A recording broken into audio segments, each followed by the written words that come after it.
O Senhor esteja convosco. Proclamação do Evangelho de Jesus Cristo, segundo Lucas.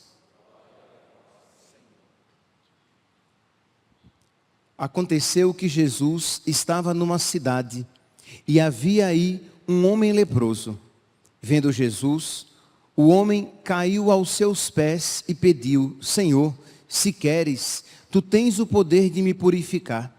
Jesus estendeu a mão, tocou nele e disse: Eu quero, fica purificado. E imediatamente a lepra o deixou. E Jesus recomendou-lhe: Não digas nada a ninguém. Vai mostrar-te ao sacerdote e oferece pela purificação o prescrito por Moisés como prova de tua cura. Não obstante, sua fama ia crescendo e numerosas multidões acorriam para ouvi-lo e serem curadas de suas enfermidades. Ele, porém, se retirava para lugares solitários e se entregava à oração. Palavra da salvação.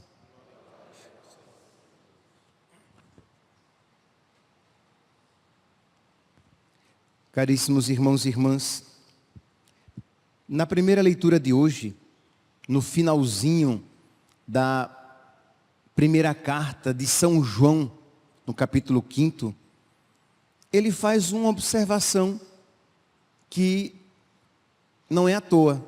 Isto é, ele faz uma observação mais precisa com a qual ele quer passar uma mensagem. Não é algo à toa. Ele vai dizer assim: caríssimos, quem é o vencedor do mundo, senão aquele que crê que Jesus é o Filho de Deus? Este é o que veio pela água e pelo sangue, Jesus Cristo. Não veio somente com a água, mas com a água e o sangue. Isso não foi à toa. Isto é, este aviso não veio somente com a água, não veio somente pela água, mas pela água e pelo sangue. Por que é que ele disse isso? Para quem foi esse recado? Essa indireta, bem direta. Não veio somente pela água, não. Se ele diz isso, é porque havia, então, pessoas que diziam que Jesus Cristo veio somente pela água. Mas o que é que se quer dizer com essa história? Veio pela água, veio pelo sangue. O que é que significa dizer que veio pela água e pelo sangue? São João aqui está fazendo referência ao batismo e à cruz. Não veio somente pela água o batismo, mas ele veio pela água e pelo sangue e pela cruz. E por que São João está dizendo isso? Porque São João, no final da sua vida, estava na Ásia Menor e surgiu uma heresia naquela região. Os gnósticos docetas, a palavra dóquel é aparência. Então, os docetas, os que seguiam o docetismo, eles diziam que o corpo de Jesus era aparente. Não era um corpo verdadeiro, um corpo como o nosso. Percebe que o mistério do Natal é esvaziado. Se Jesus Cristo tinha um corpo aparente, se Jesus Cristo não se fez homem como nós, aquela história do menino deitado na manjedoura, de que o verbo se fez carne, seria apenas um faz de contas. E se ele não se fez verdadeiramente homem, se ele não assumiu verdadeiramente a nossa humanidade, nós não fomos salvos. Porque o que não foi assumido, não foi redimido.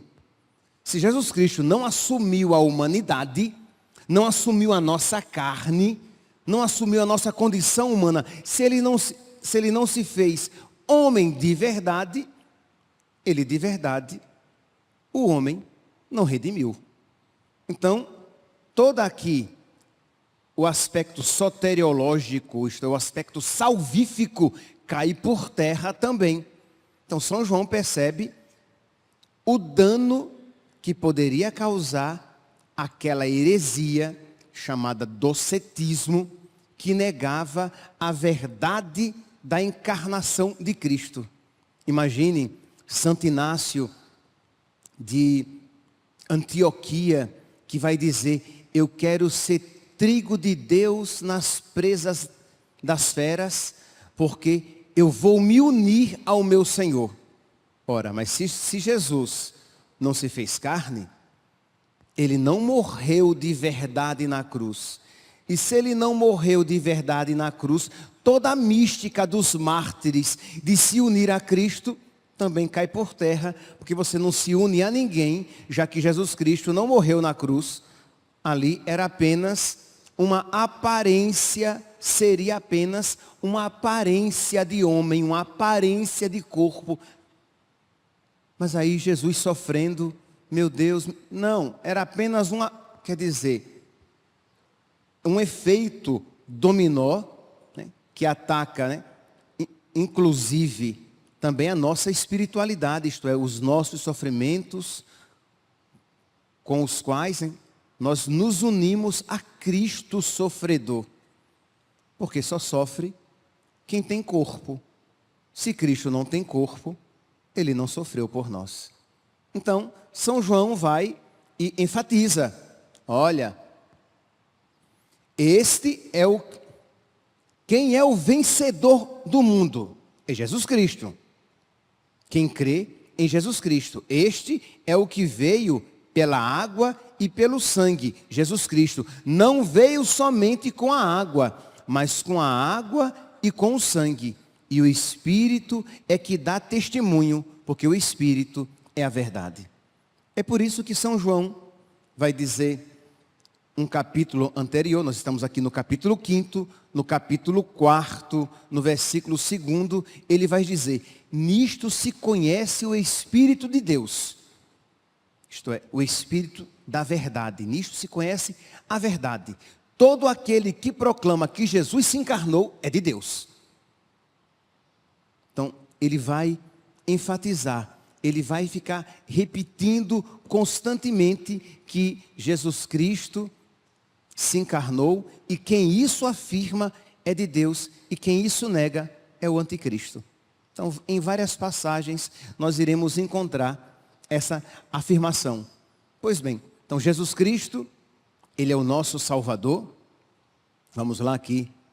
Ele é o vencedor do mundo. Ele é o nosso Salvador. E ele é aquele que se fez homem e que foi deitado na manjedoura. Aquele que crê no Filho de Deus, em Jesus Cristo, versículo 10, tem este testemunho dentro de si.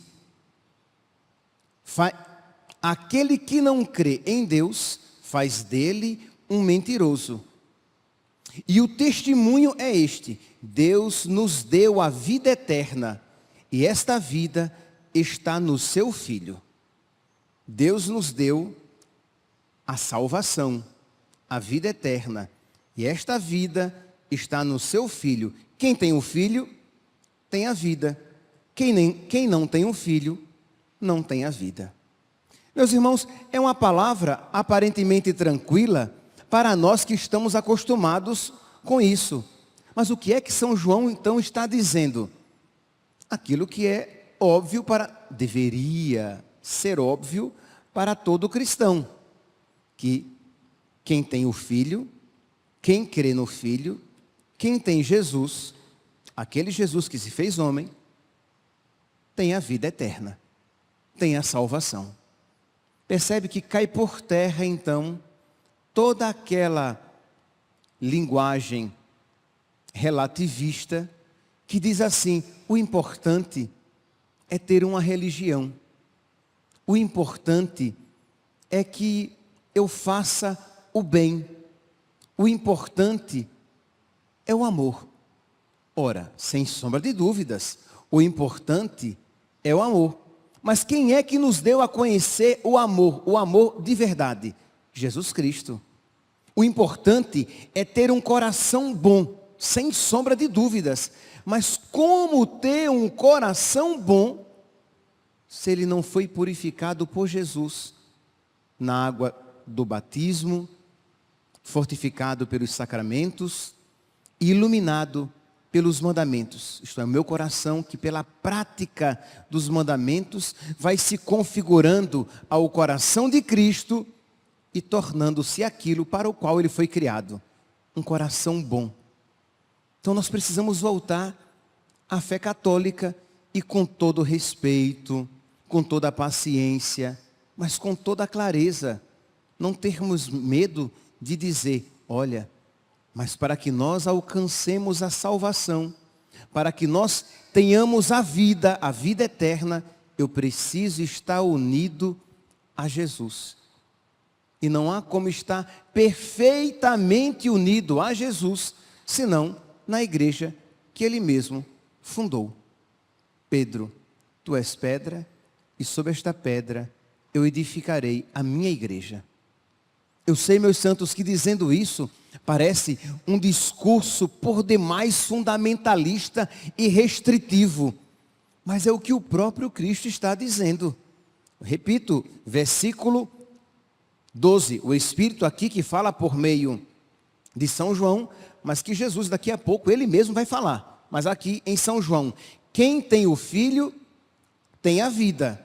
Quem não tem o Filho, não tem a vida. E é claro que vida aqui ele está falando da zoé, da vida da graça, não da bios, a vida biológica. Então, quem não tem Jesus, não tem a vida. E para ter Jesus em plenitude, onde é que nós podemos encontrar? Na sua igreja. E Jesus mesmo disse, eu sou o caminho, a verdade e a vida. Ninguém vai ao Pai, senão por mim. Ninguém chega à salvação, senão por mim. Então, todo aquele discurso que geralmente, aqui eu vou dizer uma instituição, mas infelizmente isso está espalhado em muitos lugares, inclusive dentro da própria igreja, em homens e mulheres que assim pensam. Mas, por exemplo, é o pensamento clássico da maçonaria, que não importa em qual Deus você creia, se é Jesus Cristo, se é Maomé, se é aquilo que é ensinado por Allan Kardec, aquilo que é ensinado por Buda. O que importa é que você tenha uma religião e que você faça o bem. O nosso mestre, o nosso verdadeiro mestre, ele não diz isso. O que importa é que nós creiamos em Jesus, que nós adiramos a Jesus, que nós nos unamos a Jesus, porque quem está com ele, está com a vida. Quem está fora dele, perdeu a vida. Então, meus irmãos, nós precisamos então pedir a Deus esta graça, né, desta união cada vez mais eficaz. Mas lembremos-nos, não é uma união simplesmente intelectual, senão nós iremos cair no erro dos gnósticos docetas.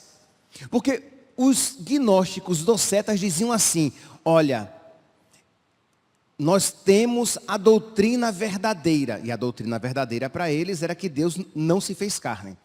Nós temos a doutrina verdadeira, nós sabemos o que é certo, isso é o que importa.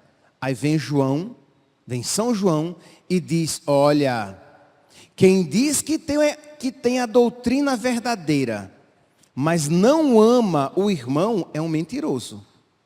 Quem diz que crê em Deus, que ama a Deus, mas não ama o irmão, é um mentiroso.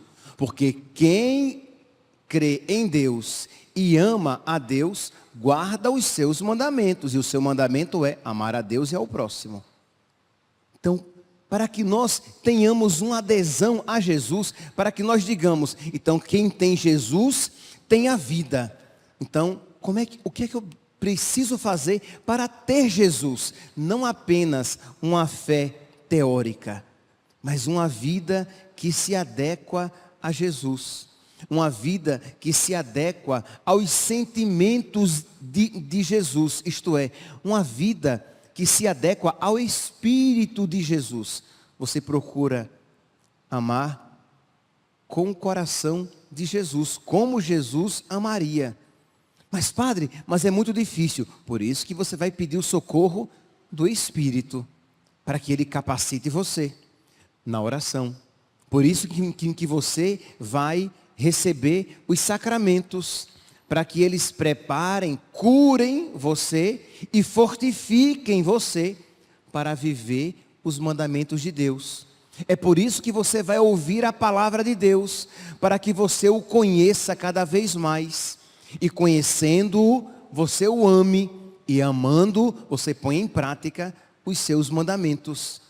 Então percebe que não é apenas uma realidade teórica, intelectual, no sentido mais negativo da palavra, puramente espiritual. Não, mas é uma realidade bem concreta, isto é, se eu amo a Deus, se eu conheço a Deus, se eu estou unido a Deus, deixa eu dizer de uma maneira diferente, se eu amo Jesus, se eu conheço Jesus, se eu estou unido a Jesus, eu devo ter uma vida semelhante à de Jesus, amar de uma maneira semelhante à de Jesus, perdoar de uma maneira semelhante à de Jesus, acolher e me doar de uma maneira semelhante à de Jesus, servir de uma maneira semelhante à de Jesus.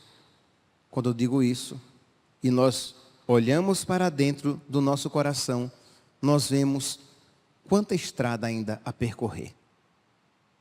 Como amar como Jesus? Como perdoar como Jesus? Jesus, ele não perdoa assim, perdoei, mas não passe na minha frente, não quero nem ver sua cara, mas perdoei. Não quero que vá para o inferno, mas não quero nem ver mais você. Amar como Jesus, perdoar como Jesus, servir como Jesus, doar-se como Jesus, ser generoso à maneira de Jesus, crer em Deus Pai Todo-Poderoso. Isso é divino, isso está além das nossas forças. Por isso que nós precisamos nos unir cada vez mais a Jesus, onde se encontra a nossa salvação, para que a sua vida, os seus sentimentos e o seu espírito se entranhem de tal maneira no nosso corpo e na nossa alma, de modo que nós possamos ser uma extensão da vida de Jesus, ao ponto de, depois de um processo, podemos dizer como São Paulo, já não sou eu mais que vivo, mas é Cristo que vive em mim. Esta graça, meus santos, tão longínqua à primeira vista, é a graça que Deus quer nos conceder todas as vezes que nós ouvimos a sua palavra e recebemos o seu sacramento. Louvado seja nosso Senhor Jesus Cristo, para sempre seja louvado.